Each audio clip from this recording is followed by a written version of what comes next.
यह घटना एक छोटे से गांव की है, जहां एक व्यापारी रामनिवास अपने परिवार के साथ रहता था।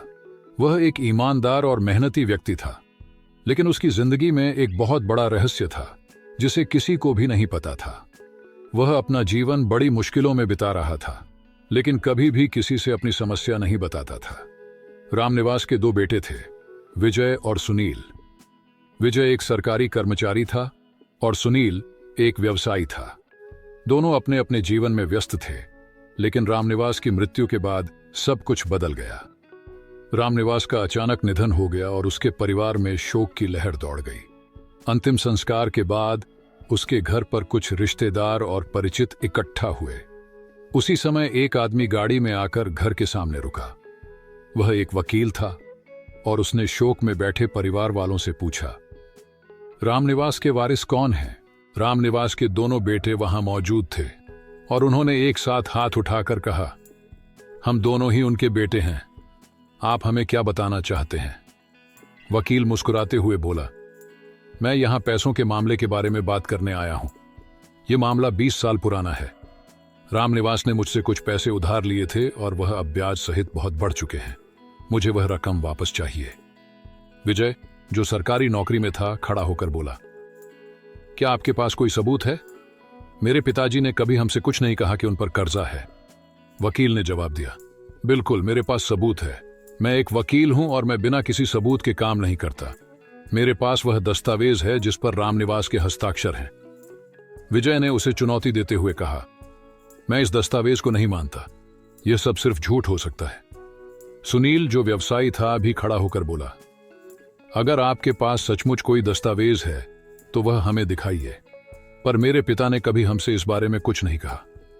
वकील ने मुस्कुराते हुए कहा, अगर आप इस कर्ज को नहीं चुकाएंगे तो मैं कोर्ट का दरवाजा खटखटाऊंगा, मगर मैं रामनिवास के साथ अच्छे संबंधों के कारण आपको रियायत देना चाहता हूं। फिर वकील ने कहा, क्या आप अपनी पिता की इज्जत के लिए कर्ज चुकाने के लिए तैयार हैं? यह सुनकर दोनों बेटे चुप हो गए। इतने में रामनिवास का छोटा बेटा सुरेश खड़ा हुआ और बोला, मैं कर्ज चुकाने के लिए तैयार हूं। उसकी पत्नी, जो दरवाजे पर खड़ी थी, चौंक गई। वह तुरंत अंदर दौड़ी और सुरेश का हाथ पकड़कर बोली, तुम क्या कह रहे हो? हमारे पास तो कोई संपत्ति नहीं है। तुम कहां से यह पैसे लाओगे? सुरेश ने शांत होकर कहा, यह पिताजी का कर्ज है और मैं उसे चुकाऊंगा, चाहे इसके लिए मुझे अपनी जिंदगी की सारी मेहनत लगा देनी पड़े। मैं कर्ज चुकाने के लिए तैयार हूं।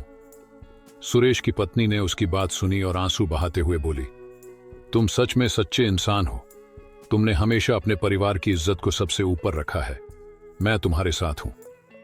सुरेश ने फिर बैठक में जाकर वकील से कहा, मैं कर्ज चुकाने के लिए तैयार हूं और अगर मुझे अपने हिस्से की जमीन बेचनी पड़े तो मैं वह भी कर दूंगा। वकील ने एक बार फिर सुरेश के बड़े भाइयों की ओर देखा, लेकिन वे दोनों चुप बैठे रहे। फिर वकील बोला, रामनिवास और मैंने कुछ साल पहले एक साझा निवेश किया था, जिसमें एक बड़ा हिस्सा मेरे पास था। अब वह हिस्सा मैं सुरेश को देने जा रहा हूं, क्योंकि उसने अपने पिता के कर्ज को चुकाने के लिए कड़ी मेहनत दिखाई है। वकील ने घोषणा की, मैं अब 20 लाख रुपए सुरेश को दे रहा हूं और वह ही रामनिवास के कर्ज का सही हकदार है। यह सुनकर सुरेश के बड़े भाइयों का चेहरा उतर गया और उनके परिवार वाले भी हैरान हो गए। सुरेश ने वकील से कहा, आपका धन्यवाद, लेकिन मैं इन पैसों को लेने से पहले अपने पिता का कर्ज चुकाने के बाद ही इसका उपयोग करूंगा।